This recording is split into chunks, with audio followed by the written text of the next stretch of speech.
한적한 교회 마을, 새로운 고등학교에 적응하려던 16세 소년 박민주는 늘 고개를 숙이고 다녔다. 그는 동급생들에게 조롱당했고 교사들에게 무시당했으며 3명의 학생들에게 놀림감이 되었다. 하지만 아무도 몰랐다. 민준이 태권도 챔피언이라는 사실을. 그의 인내가 한계에 다다랐을 때 학교 전체를 뒤흔든 대면이 일어났다. 그를 괴롭히던 학생들은 마땅히 받아야 할 결과를 맞았다. 이야기 속으로 들어가기 전에 여러분이 어디서 보고 있는지 댓글로 알려주세요. 여러분의 생각이 궁금해요. 박민주는 가족이 사는 아파트의 작은 욕실 거울 앞에 서서 자신의 모습을 조용히 바라보았다. 불확실함이 그의 눈에 스쳤다. 뒤쪽에 금이 간 타일은 이곳이 한때 더 나은 시절을 보았음을 말해주었다. 희미한 조명이 깜빡이며 그의 얼굴을 어둠과 빛 사이로 오가게 했다. 그는 짧고 곱슬거리는 머리를 손으로 매만졌지만 머리는 제멋대로 튀어올랐다. 남색 블레이저에 세종고등학교 배지가 달린 교복은 뻣뻣하게 느껴졌다. 살짝 큰 사이즈라 그의 몸에 어색하게 걸쳐졌다. 민준의 바지는 무릎에서 구겨져 있었다. 모든 것이 어울리지 않는 것 같았다. 교복은 마치 연극 의상 같았고 그가 이곳에 속해 있다는 듯 연기해야 할 것만 같았다. 안경이 코 아래로 미끄러졌다. 그는 안경을 밀어 올리며 거울 속 자신을 똑바로 보았다. 깊게 숨을 들이쉬었다. 조용히 있어. 그는 속삭였다. 고개 숙이고 다녀. 오래된 기도문을 되뇌듯 효과를 믿어서가 아니라 달리 할 말이 없어서였다. 부엌에선 늘 그렇듯 라디오에서 가스펠 음악이 낮게 흘렀다. 민준의 어머니는 그 음악을 틀어놓고 아침을 준비하곤 했지만 요즘은 피곤해서 노래를 따라 부를 힘도 없었다. 그날 아침밥은 없었다. 어머니는 세종병원에 야간 근무를 마치고 막 집에 돌아왔다. 그녀의 유니폼에선 소독약과 피로의 냄새가 희미하게 났다. 그녀는 민준의 머리에 입을 맞추며 속삭였다. 영웅이 되려 하지 마, 아들. 필요한 일만 해. 적응하려고 노력해. 민준은 고개를 끄덕였다. 늘 그랬다. 하지만 어머니의 말은 그의 어깨를 무겁게 눌렀다. 여기서 튀지 말라는, 눈에 띄지 말라는 경고였다. 몇 달 전만 해도 그들은 부산에 살았다. 그곳은 민준에게 익숙한 리듬이 있었다. 대부분이 그와 비슷하게 생겼고 비슷하게 말했으며 그의 이름을 잘못 부르지 않았다. 그의 외삼촌 김영수, 전직 군인 출신 태권도 사범은 오래된 세탁소 뒤 작은 체육관에서 민준을 매일 훈련시켰다. 민준은 그곳에서 태권도를 연마하며 자신감을 쌓았다. 어머니는 세종시로의 이사를 새로운 시작이라 불렀다. 더 나은 학교, 더 안전한 동네, 더 좋은 일자리. 그녀는 미소 지으며 말했다. 하지만 민준은 그녀의 눈에 깃든 긴장, 무언가 잘못될지도 모른다는 두려움을 보았다. 세종시는 새로운 시작이 아니라 누군가의 이야기에 중간부터 끼어든 기분이었다. 새 아파트는 작았지만 깨끗했다. 하지만 이웃들은 지나치게 오래 쳐다보았다.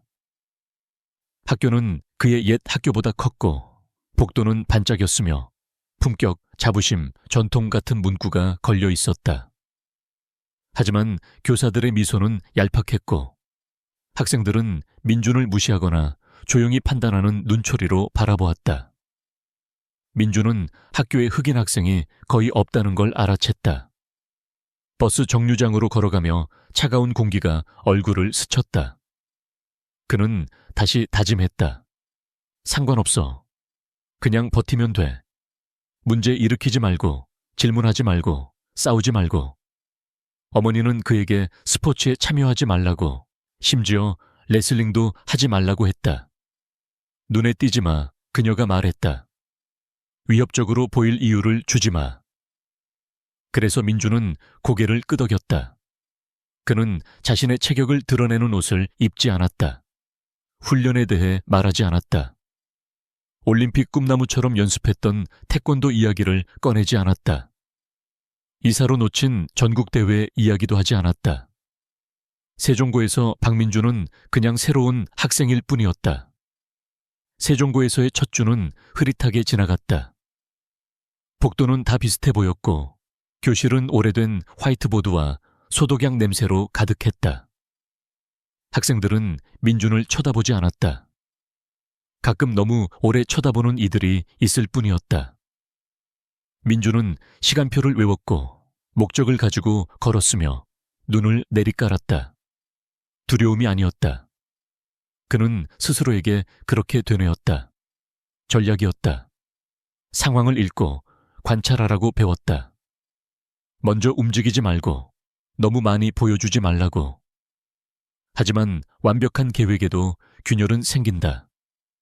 생물 시간, 담임 선생님이 출석을 부르며 그의 이름을 잘못 읽었다. 박민종, 반 아이들 절반이 킥킥거렸다. 그는 조용히 정정했다. 민준입니다. 선생님은 그냥 넘어갔다. 점심시간. 민준은 식당 구석에 빈자리를 찾아 앉았다. 어머니가 남긴 도시락, 김치볶음밥과 불고기를 열었다. 고향의 냄새가 났지만 피자와 감자튀김, 소다 캔 소리로 가득한 식당에서 그건 스포트라이트처럼 느껴졌다. 그는 빨리 밥을 먹었다. 두 테이블 너머의 속삭이는 웃음소리를 못 들은 척하며 며칠 뒤 속삭임은 노골적인 비웃음으로 바뀌었다. 한 학생이 부산 촌놈 아니냐고 물었고 또 다른 학생은 랩이나 할 줄 아는 거 아니냐며 농담했다. 민준은 대답하지 않았다. 계속 움직였다. 그냥 무지라고 그는 스스로에게 말했다. 견뎌낸 적이 있잖아. 하지만 어느 날 그들은 그의 이름을 기억했다. 체육 시간이었다. 플래그 풋볼 스크리미지에서 민준은 최강민과 한 팀이 되었다. 최강민은 학교를 자기 집처럼 걷는 아이였다. 189cm 키, 야구부 주장, 늘 입꼬리에 비웃음을 띠고 있었다. 그의 아버지는 세종시 경찰서에서 근무하는 최경위였다. 모두가 그걸 알았다.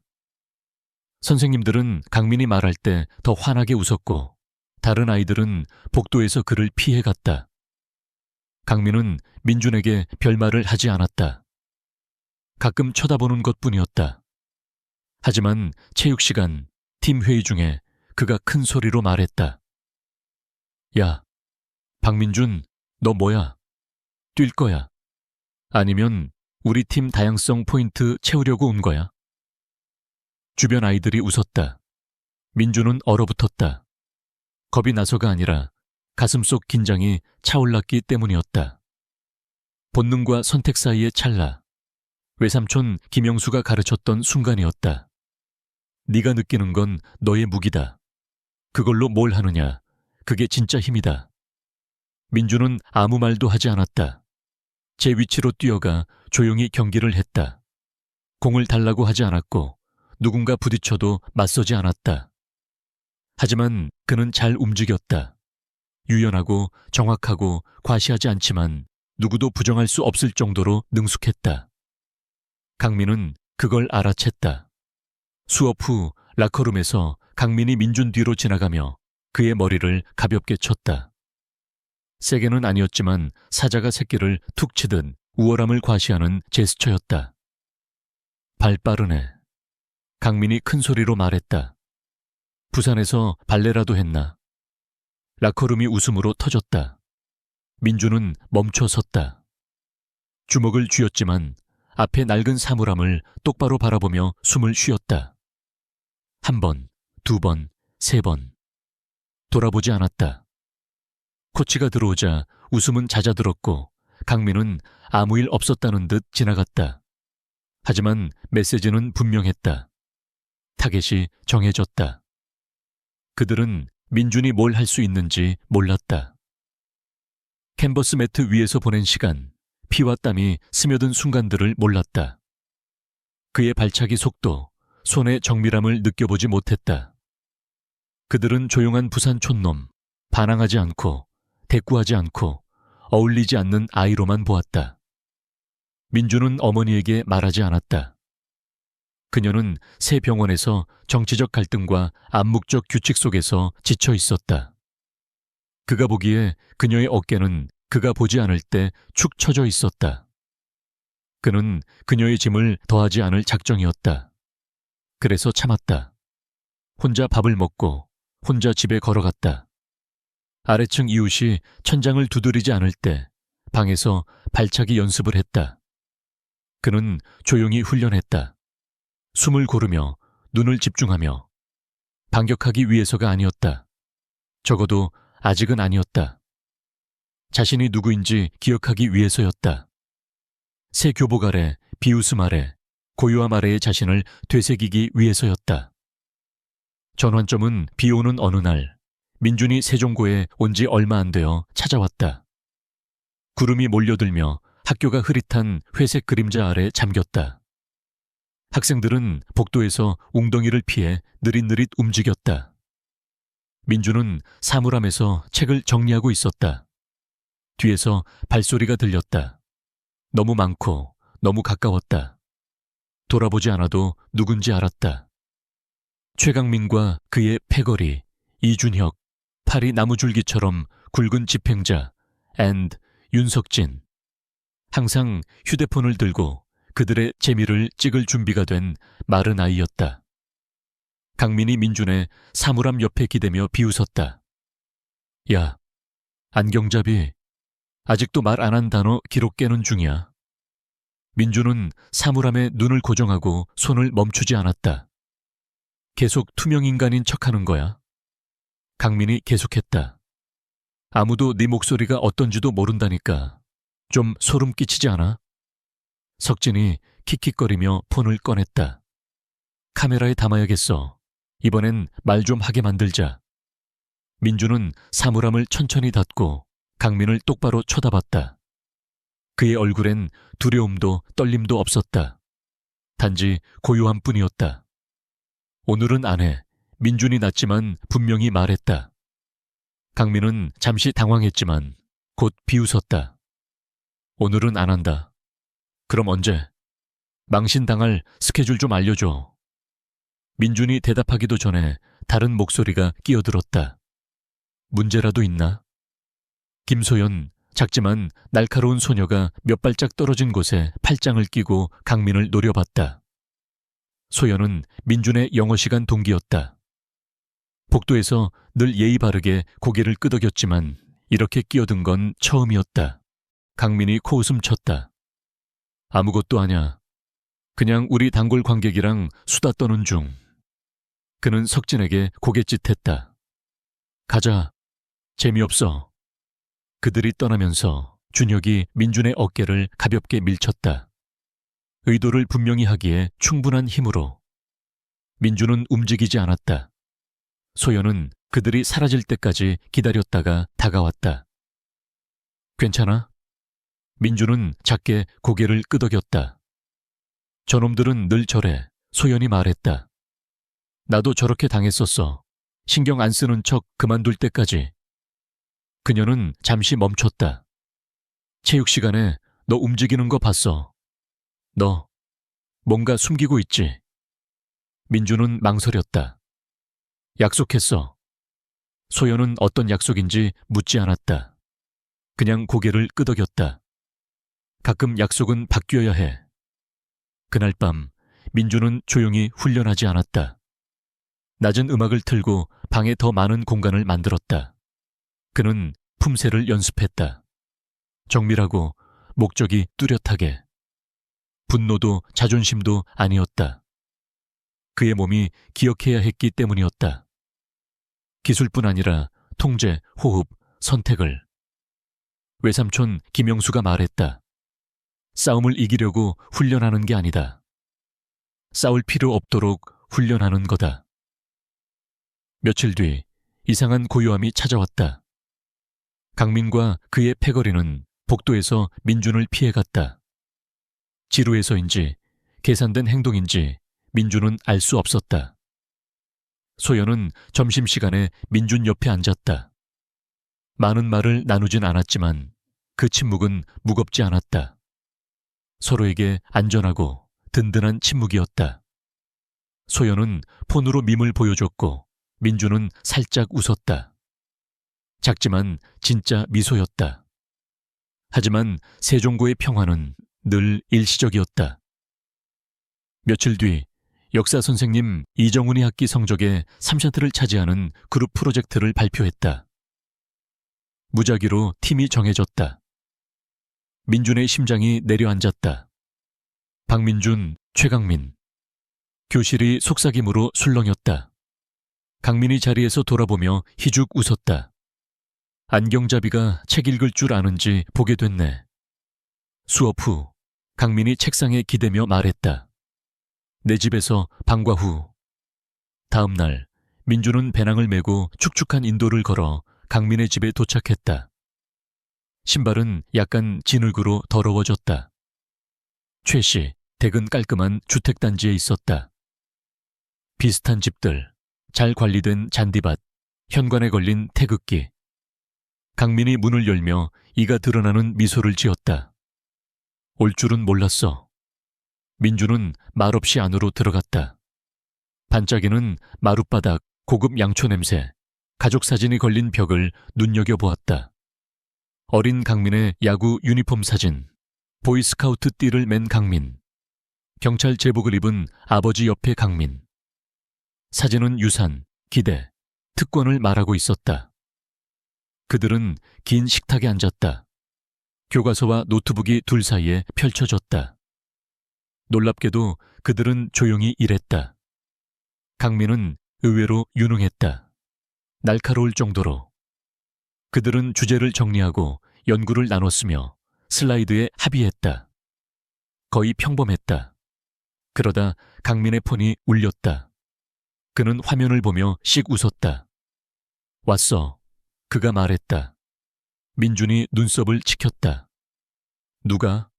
하지만 강민은 이미 문으로 걸어가고 있었다. 잠시 후 준혁과 석진이 웃으며 들어왔다. 민준을 보자 웃음이 멎었다.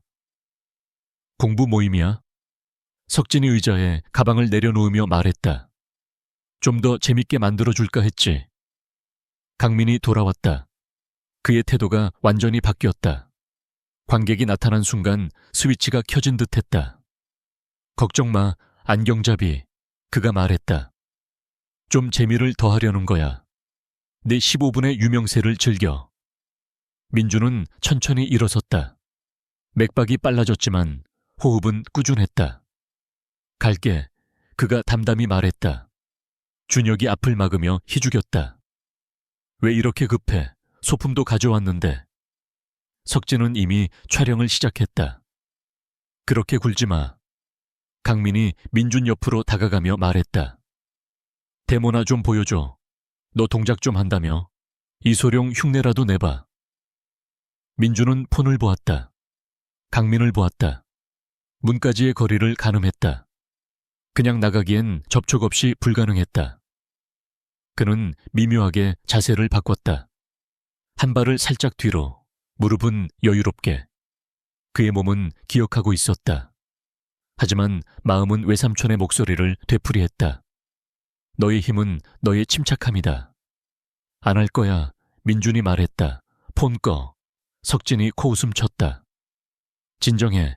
그냥 재미 좀 보자는 거야. 다치게 할 것도 없잖아. 그러더니 준혁이 민준을 밀었다.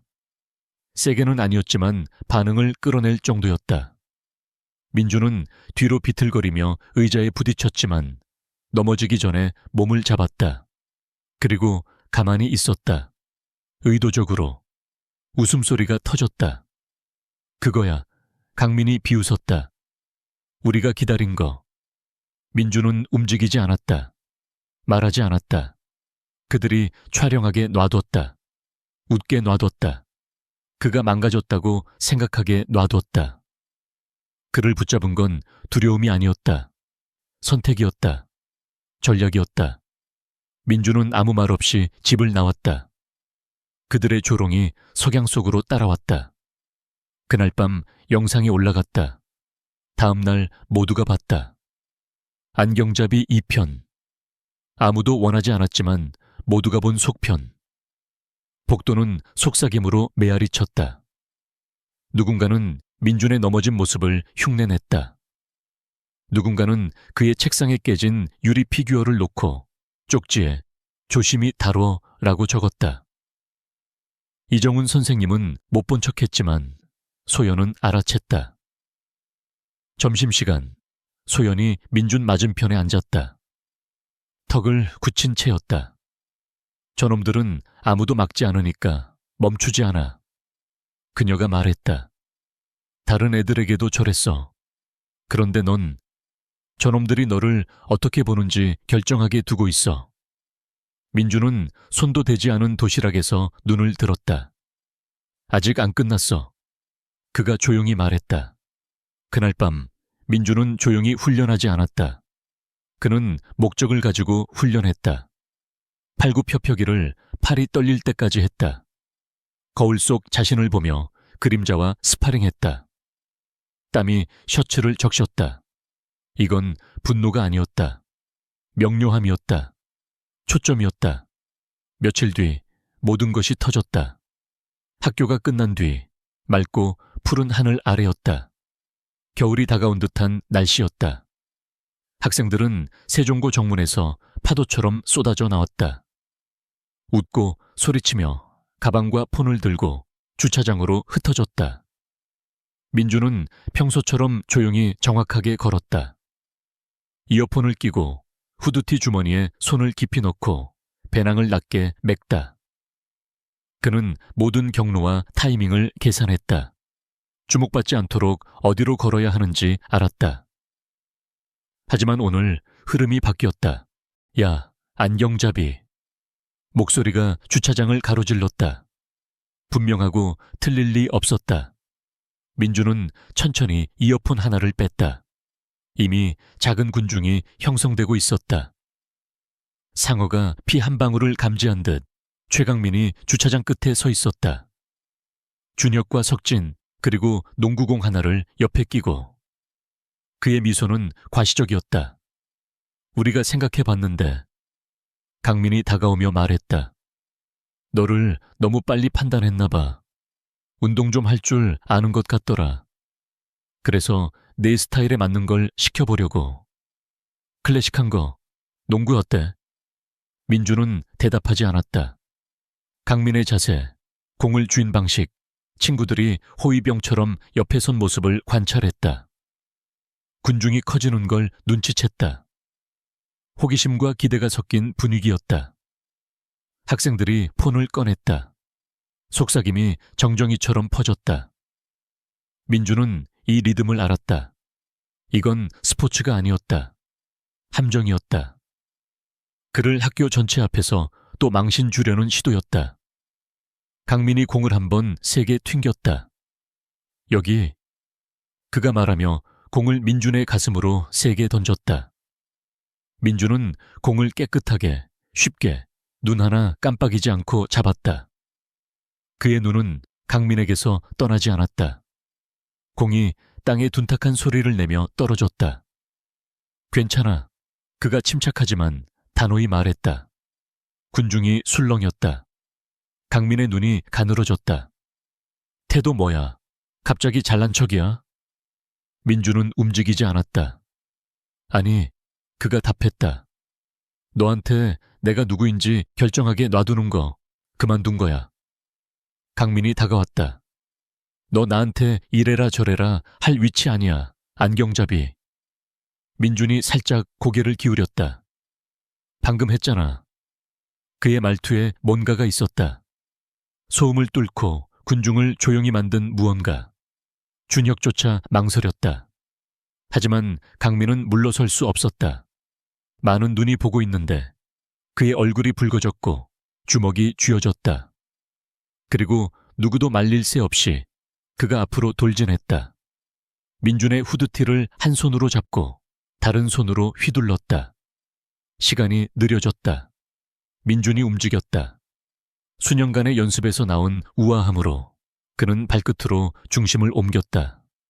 강민의 힘을 흘려보냈다. 한 팔은 강민의 뻗은 팔 아래로 들어가고 다른 팔은 그의 어깨를 유도했다. 폭력적이지 않았다. 효율적이었다.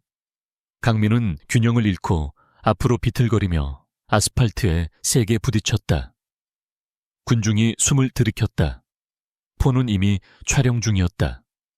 강민은 신음하며 일어나 앉았다. 혼란과 분노, 당황이 뒤섞인 얼굴이었다. 하지마, 민준이 경고하며 준비 자세로 물러섰다. 이제 분명했다. 과시적이거나 공격적이지 않은 중심 잡힌, 균형 잡힌 프로의 자세였다. 강민이 비틀거리며 일어나 다시 달려들었다. 주먹을 치켜들고 엉망인 분노로. 민준은 한쪽 팔뚝으로 펀치를 맞고 손바닥으로 강민의 가슴을 쳤다. 다치게 할 정도는 아니었지만 숨을 헐떡이게 하고 다시 뒤로 물러서게 할 정도였다. 나 싸우러 온 거 아니야. 민준이 모두가 들을 수 있게 말했다. 하지만 너희 샌드백도 안 할 거야. 더는. 준혁이 욕하며 달려들었지만 민준은 옆으로 피하며 낮은 발차기로 그의 다리를 쓸었다. 준혁이 쿵 넘어졌다. 석진은 얼어붙었다. 여전히 폰을 들고 화면은 모든 장면을 담고 있었다. 누군가 속삭였다. 와, 저거 뭐야? 또 다른 목소리. 봤어? 강민은 헐떡이며 땅에 앉아 민준을 올려다봤다. 너 대체 뭐야? 그가 숨을 몰아쉬며 물었다. 민준은 군중을 그리고 강민을 다시 보았다. 나 박민준이야. 부산 태권도 주니어 챔피언 2회 우승자. 전국대회 파이널리스트. 내가 참아온 건 약속 때문이었어. 군중이 웅성였다. 폰이 바빠졌다. 얼굴들은 놀라움으로 가득했다. 민준은 한 걸음 더 다가가 위협이 아니라 분명함으로 강민 위에 섰다. 날 건드리지 마. 그가 차분히 말했다. 너희 촬영이랑 동영상 올리는 것도 멈춰. 그리고 다음에 누굴 괴롭히려 할 때 2번 생각해. 나만 조용히 참는 거 끝낸 게 아니야. 그는 학생들을 돌아보았다. 너희 모두한테도 하는 말이야. 보고도 아무 말 안 하면 너희도 그 일부야. 그리고 민준은 배낭을 집어 한쪽 어깨에 메고 걸어갔다. 그가 남긴 건 충격에 빠진 군중의 고요함이었다. 다음 날 세종고는 달라졌다. 눈 내린 날이나 소방훈련 후의 변화가 아니었다. 계층이 흔들릴 때 생기는 미묘한 에너지의 변화였다. 주차장에서의 대면 영상은 학생들 폰을 넘어 복도, 교실, 사물함마다 속삭임으로 퍼졌다. 하지만 이번엔 조롱이 아니었다. 충격이었다. 안경잡이라고 비웃던 학생들은 이제 민준을 넓은 눈과 불확실한 침묵으로 바라보았다. 밀치거나 낄낄거리던 손들은 이제 조용히 제자리에 있었다. 민준을 둘러싼 공기는 더 이상 적대적이지 않았다. 조심스러운 존중으로 가득했다. 그는 괴롭힘의 대상이 아니라 마침내 포효한 사자처럼 존경받았다. 영상은 강민의 실패한 굴욕 시도를 보여줬을 뿐 아니라 그와 그의 패거리가 불가침의 존재라는 환상을 깨뜨렸다. 강민은 그날 학교에 나오지 않았다. 병이 났다. 정학당했다. 아버지가 화났다. 열기가 가라앉길 기다린다. 소문이 돌았다. 준혁은 학교에 왔지만 고개를 숙이고 눈을 마주치지 않았다. 석진은 촬영을 멈췄다. 그의 폰은 주머니에 머물렀다. 하지만 파장은 그들 너머로 퍼졌다. 교사들은 그동안 무시했던 역학에 더 주의를 기울였다. 이정훈 선생님은 수업 중 잔인한 속삭임을 던진 학생을 지적했다. 며칠 전이라면 무시했을 일이었다. 김미영 선생님은 학교 전체에 괴롭힘 경험에 대한 설문지를 보냈다. 상담실 문은 이제 활짝 열려 있었다. 부교장 최은주, 엄격한 복장 규정으로 유명한 여성이 민준을 개인적으로 만나자고 했다. 그녀의 사무실, 보통 꾸짖거나 정학을 논하는 곳이 이번엔 인정의 대화 무대가 되었다. 영상 봤어요. 그녀가 책상에 손을 모으며 말했다. 교육청도 봤죠. 사실은 우리가 당신을 실망시켰어요. 그녀는 눈을 맞췄다. 많은 학생들을 실망시켰죠. 당신이 거기서 한 건 단순히 자신을 지킨 게 아니에요. 우리가 너무 오래 무시했던 걸 드러냈죠. 이제 그걸 끝낼 겁니다. 그녀는 예상치 못한 제안을 했다. 동료 중재 그룹을 설계하고 존중과 갈등, 주먹 없이 일어서는 법에 대한 대화를 이끌 기회였다. 당신은 이미 대화를 시작했어요. 그녀가 말했다. 그게 영상으로 끝나지 않게 합시다. 하지만 모든 결과가 회의나 정책 변화로 오지 않았다. 민주는 새로운 영역에 놓였다. 어떤 학생들은 그의 이름에 붙으려 했고, 어떤 이들은 그가 누구인지 몰라 거리를 뒀다. 가장 크게 조롱했던 이들은 그의 시선을 피했다. 가장 놀라운 변화는 강민의 침묵이었다. 그는 연락하지 않았고 메시지도 보내지 않았으며 사과도 하지 않았다. 민주는 그게 필요하지 않다는 걸 깨달았다. 사과는 이미 그의 부재, 그의 집의 환상이 무너진 형태로 왔다. 식당 한때 판단과 조롱의 지뢰밭이었던 곳은 더 조용해졌다. 민준의 옆자리는 더 이상 비어있지 않았다. 민준은 결코 자랑하지 않았다. 이야기를 필요 이상으로 크게 만들지 않았다. 그는 힘이 남용될 때 어떤 모습인지 알았다.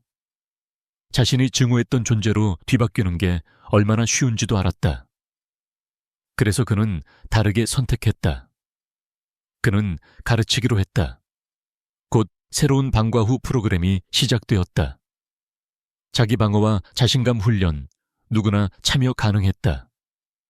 민주는 작은 체육관 앞에 서서 동작을 보여줬다. 다치게 하기 위한 게 아니라 보호하고 공간을 되찾고 세상에서 위축되지 않고 움직이는 법을 위한 것이었다. 매 세션마다 더 많은 학생이 왔다. 주차장에서의 그 순간의 여파는 두려움이 아니었다. 명료함이었다. 학교가 침묵이 더 이상 방패가 될 수 없음을 깨달은 순간이었다. 그리고 민주는 세종시에 온 이후 처음으로 자신을 지킨 소년이 아니라 모든 것을 바꾼 소년으로 복도를 걸었다. 마무리. 이 이야기가 마음에 들었다면 좋아요와 구독 버튼을 눌러주세요. 알림벨을 켜고 매일 아침 깊은 교훈과 따뜻한 공감으로 하루를 시작하세요. 여러분이 이 이야기를 보고 어떤 생각을 했는지 혹은 비슷한 경험이 있다면 댓글로 꼭 들려주세요. 함께 더 많은 의미 있는 이야기를 만들어가요.